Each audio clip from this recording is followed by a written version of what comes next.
প্রতিবারই চেষ্টা করি কিছু না কিছু সহজ এবং আনকমন রেসিপি আপনাদের সাথে শেয়ার করার জন্য।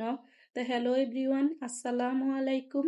সবাই কেমন আছেন? আল্লাহর রহমতে সবাই ভালো আছেন। আমিও আল্লাহর রহমতে ভালো আছি। তো আমি আজকে খুবই সহজ একটা ডেজার্ট রেসিপি নিয়ে আপনাদের সামনে হাজির হলাম। তো অনেকক্ষণ পর্যন্ত অনেক কথাই বলে ফেললাম, এবার কথা না বাড়িয়ে মূল রেসিপিতে চলে যাব। তো আমি এখানে নিলাম 2টা বড় সাইজের ড্রাগন কেটে নিলাম। তো এরপর আমি ড্রাগনগুলাকে একটা ব্লেন্ডার জাগ নিব। ব্লেন্ডার জাগে আমি ড্রাগনগুলাকে নিয়ে নিচ্ছি। তো আমি এক এক করে ড্রাগনগুলাকে সবগুলা ব্লেন্ডার জাগে নিয়ে নিব।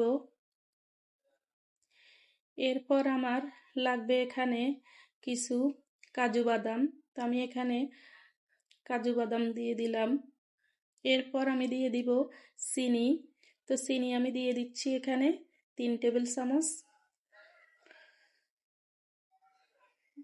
এরপর আমি দিয়ে দিব পাউডার মিল্ক 4 চা চামচ। তো 4 টেবিল চামচ পাউডার মিল্ক আমি দিয়ে দিলাম। এরপর আমি একটা গ্লাসে করে 1 গ্লাস ঠান্ডা নর্মাল পানি দিয়ে দিলাম। এরপর আমি সবগুলা একসাথে ব্লেন্ডার করে নিব। তো এই যে সবগুলো আমি ব্লেন্ডার করে নেওয়ার পর এবার আমি আপনাদেরকে ডেকোরেশন করে দেখাচ্ছি। তো এই যে সবগুলো আমি ঢেলে নিচ্ছি 2টা গ্লাসে। এরপর আমি দিয়ে দিব আইসক্রিম উপর দিয়ে। এ পর্যায়ে আপনারা চাইলে এখানে কিছু আইস কিউবও দিতে পারেন। তা আমি যেহেতু আইসক্রিম দিয়েছি আমি আর এখানে আইস কিউব দিব না।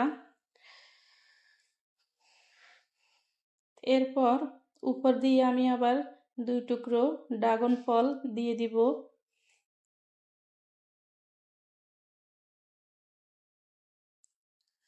এই তো তৈরি হয়ে গেল আমার খুবই সহজ এই ডেজার্টটা। তো আপনারা বাসায় যদি ভালো লাগে এই ডেজার্টটা তৈরি করে খাবেন। আর যদি ভিডিওটা ভালো লাগে প্লিজ একটা লাইক দিবেন, একটা শেয়ার করবেন। আর এতক্ষণ পর্যন্ত আমার সাথে থাকি আমার ভিডিওটা দেখার জন্য সবাইকে ধন্যবাদ। সবাই ভালো থাকবেন, সুস্থ থাকবেন। দেখা হবে, কথা হবে পরবর্তী ভিডিওতে। ততক্ষণ পর্যন্ত সবাই ভালো থাকবেন। আল্লাহ হাফেজ।